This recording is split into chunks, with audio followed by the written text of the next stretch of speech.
to you guys. Okay, thank you, William.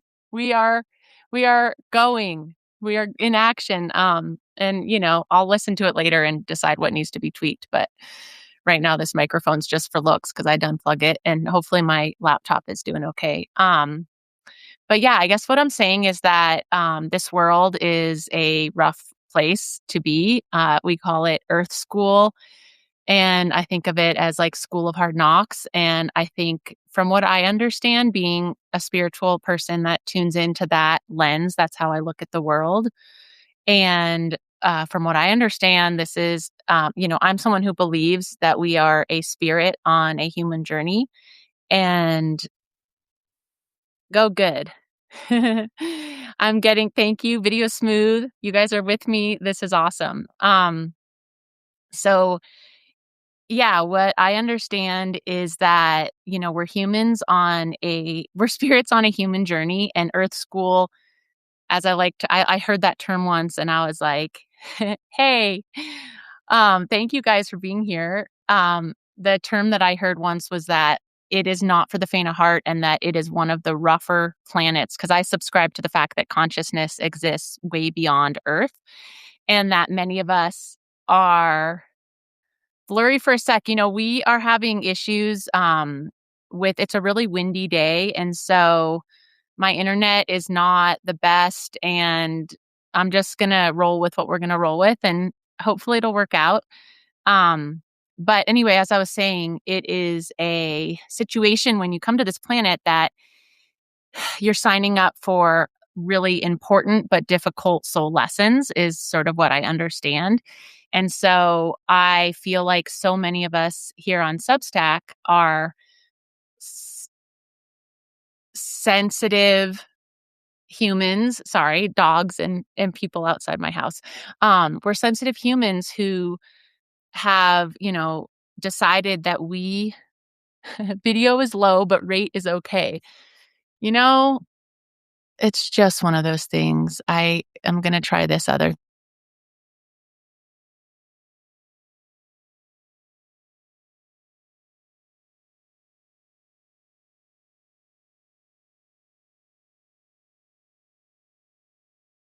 these things. Maybe that's better, maybe not. But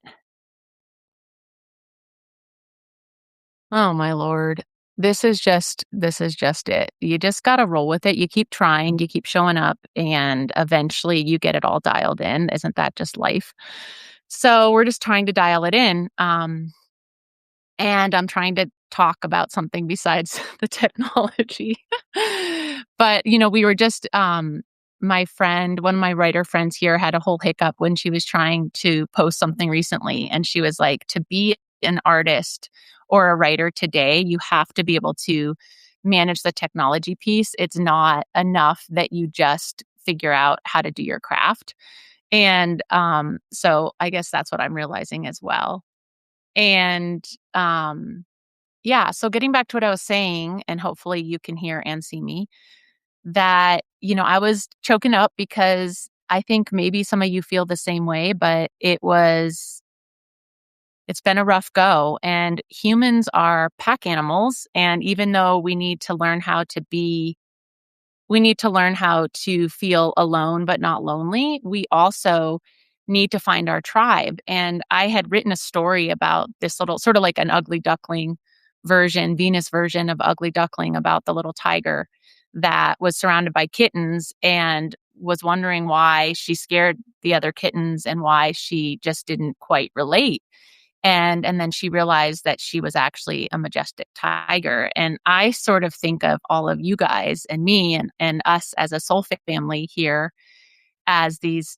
And it's not something to like lift ourselves up or be egotistical, because I feel like so many of us here are demonstrating um the true human qualities of humility and grace and courage and striving. So to say that you're a tiger, it just means that your soul and your spirit, like I like to think of us as heart warriors, and what sets us apart is that we're willing to have courage for the truth, and we're willing to look inside and stay soft in a sharp world, and a world where, you know, brutality and strength and abuse, and the stronger you are, the the better it is, well, not the stronger in terms of your heart forces and your soul forces, but the stronger you are in terms of domination.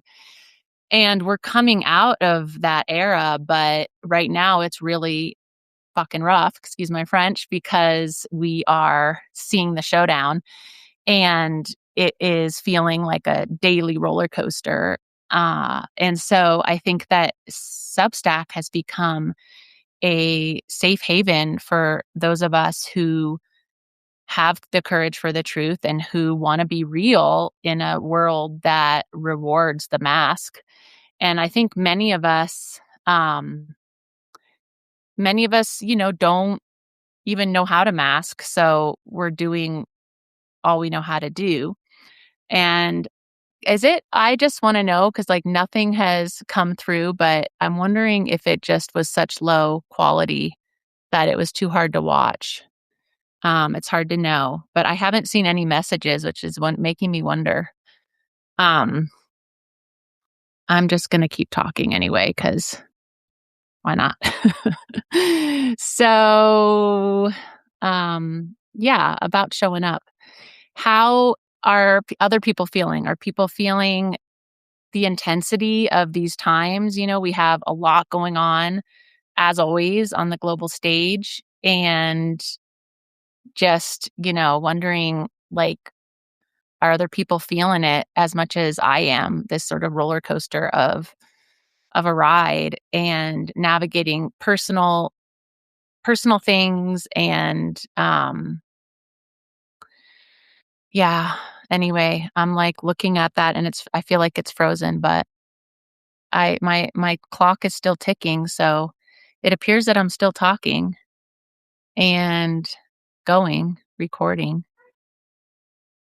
Anyway, I think that one of these days these lives are gonna get really dialed in, and it's gonna be fun. But for now, someone might even be texting me and I don't even know. Um, anyway, just wanna say that, okay, it looks like Ray, William, Adrian, M. Holmes, Matt, Ian, Eden, Robert, and Cecilia, I wanna say, are here. Welcome, and if you are here, hi. Love you guys. Um, yeah, so anyway, we're just talking about what it means to show up soft in a sharp world, and realizing that humans are pack animals. Earth School is a rough ride, and I think that when you can gain a little perspective, it's not that it takes away how intense it is, but the perspective of knowing that you're not alone is really important. And so for me, you guys are that perspective. Like, if I were just at the place I was before joining Substack, just being a mom and healing from all the shit that I've been healing from, I was feeling pretty down. I was like, I just was looking forward to, I was here for my kids, but I was looking forward to just joining Finn and just being like, okay, when it's over, hopefully it'll be over, and hopefully that won't be too long. And, I know that a lot of people here have also struggled with suicide ideation, and even, depression and attempts. And it's such a rough place for sensitives and for neurodivergents and for those of us carrying this capacity to hold empathy. And so I think that, it takes tremendous courage, and also just not to sell out to the version that just wears the mask and placates the ego and is self-serving, but to actually be here striving to uplift humanity, striving to make art, like the courage to make art in a world that just wants you to consume is a big deal. And so, um, yeah, I just feel like, those of us who are here showing up, like we're doing it because because we don't really feel like it's doable without each other, and all of a sudden, I wanna see if it does this thing. Oh, yeah. See? I love when it does that. I love you guys so much. Do it again.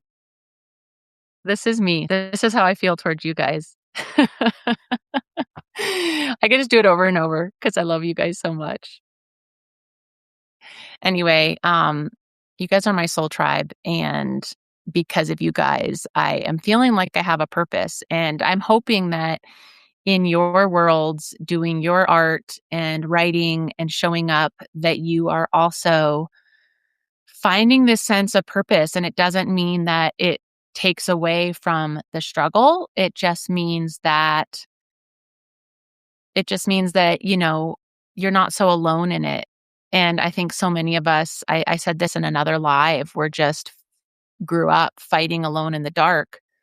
And I want to write a message to see if you guys are here and if it's all good. But just we all got used to fighting alone in the dark, and now we get to fight together, which is sort of good. So, anyway, don't know if that went in, but I was like, "Can you hear me?" Um, yeah, so we're just we're just showing up. I mean, that's me showing up. This is a prime example of showing up. I show up, I try to get it all right. The microphone's not working, the internet's not working. I have a little story of, picking up my kids because we were supposed to do an interview. Um, and so I had to get them from school, and then again, because it's a windy day and the internet not working, we couldn't Zoom in. Yay! Someone did that. That's cool. Someone's thumbs up just, like, came on my screen. Um, so what was I saying? Oh, yeah. Okay, I feel like I'm good now. That somehow a thumbs up appeared to me, and, yeah, so anyway, I was like picked up the kids from school. My one daughter's super stressed out, and we're like, because we're thinking about moving to Costa Rica. Some of you might have seen that I had posted we went on a trip there, and it's been this safe haven for us since Finn died, where we've sort of gone and healed as a family. And we have this opportunity to go down there, and I think it'd be really good for us. And my oldest is going to head off to Italy to go to school in Rome.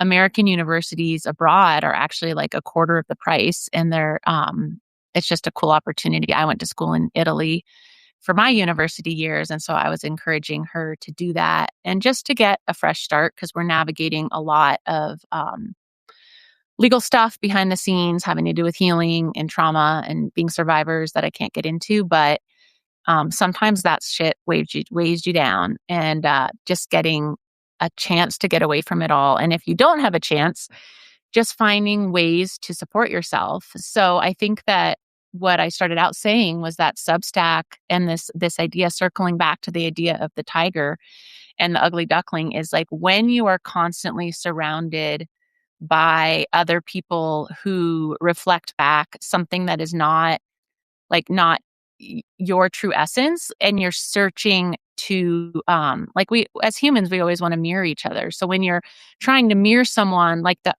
ugly duckling is such a perfect example, or my little story of the baby tiger, you're trying to mirror a duckling, but you're actually a swan, but you don't know you're a swan. And it's not that swans are better than ducks or tigers are better than kittens, but the metaphor being that, like, some of us came in with, wisdom, with emotional intelligence, and it oftentimes, as a child, your emotional intelligence demonstrates as you're way too sensitive to everything. You don't understand how everyone else is, playing by these rules that you can't seem to even understand what they mean, or why is everyone else doing it so easily. So it's this idea of not fitting in, being a misfit. And for me, Substack is like this place where so many of us misfits, like, I'm gonna make a t-shirt, Misfits Unite. I have to do this again because it's so fun. Wait, it's not doing it. No more hearts. Oh, there it goes. Misfits Unite. And that is because, those of us that did not fit in where we were have made our way here, and we need that. And so what's interesting is that here we are. Yay!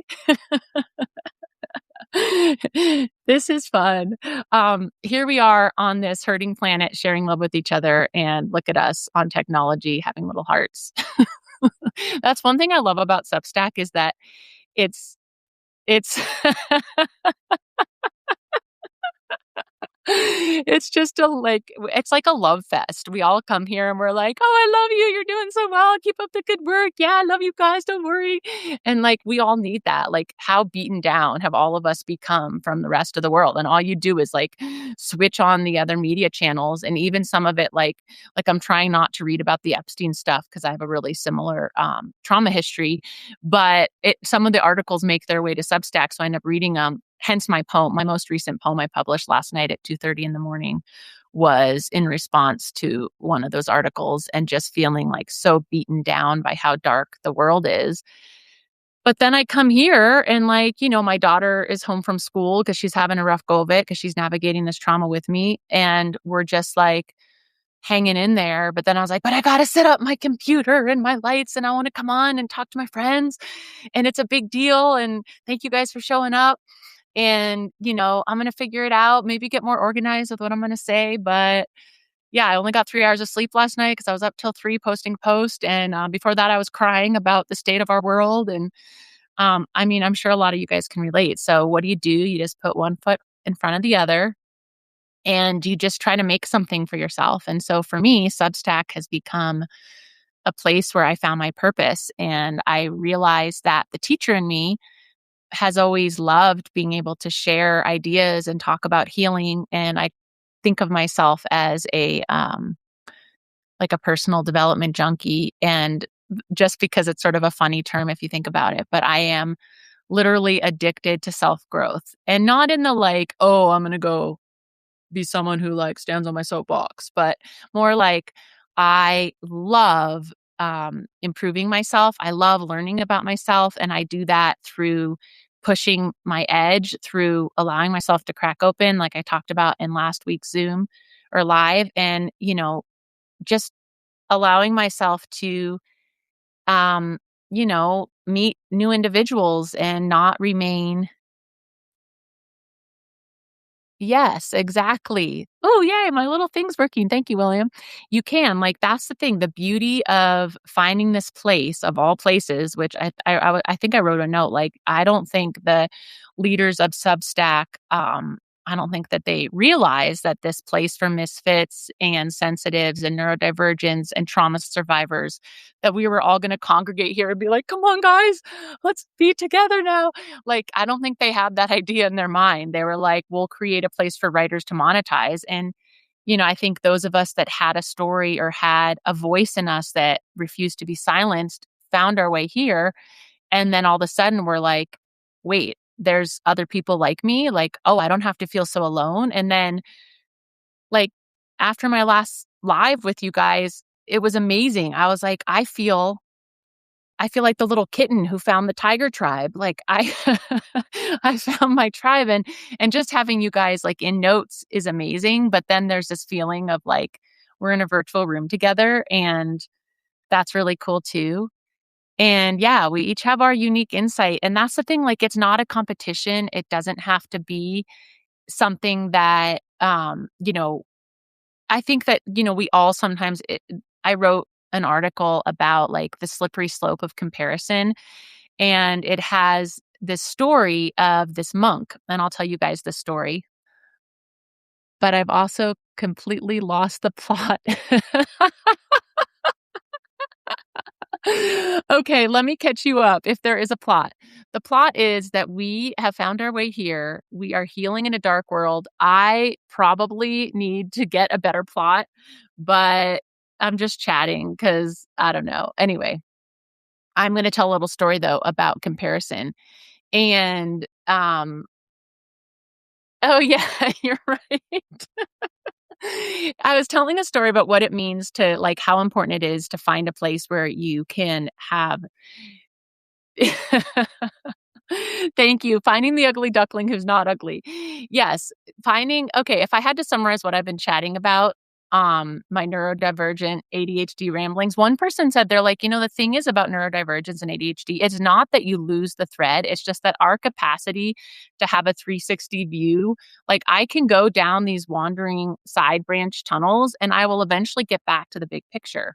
But it's definitely a meandering ride. And so yeah, and this being an experiment of like, okay, I'm gonna get on a chat. I only have 3 hours sleep. I was crying last night about the state of our world and healing trauma and childhood sexual abuse and all the things. And then I was like, but I'm going to get on. And then my technology didn't work. And then I was like, but I love Substack and I love you guys. And why do I love it so much? And how is it that we can all be here together, healing and chatting and just sharing space? Like, one of the things I loved about my relationship with Finn so much is it was the first time that I really, I hate crying when I talk, but like, it was the first time that I really felt like I could be in relationship, and just have presence, and I think that, like, it's vastly underrated, like, how important it is to to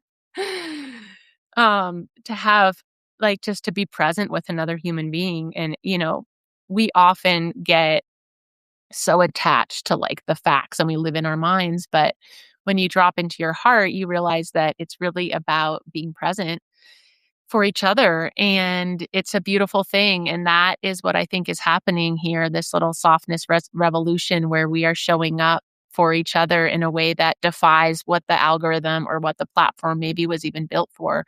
And it's not that monetization is an awesome end result, hopefully for as many of us as possible, but so we can make money doing our craft. But really, the most important thing is that we're here. Now I'm gonna start crying. That we're here together and that we, like, show up for each other in a world that really doesn't emphasize that enough and that doesn't, put that first. And I think that that's all we all need is, like, a little bit of love. That's why I keep doing this because really, at the end of the day, it's just that's it. It's this, like, we need love, and I came to share love and, um Uh, aw, thanks, Sherry. She says, "Thank you, Venus, for reminding me why I love Substack. I was getting a bit lost in the algorithm performance. I'm glad it brought me to you and so many I adore." That's it. Like, we're here to, like, support each other being human, and we're here to support each other in the becoming, and it's fucking hard. And, we don't always know, like, what the fuck we're doing, but we just show up, and we love each other, and we each have our unique perspective.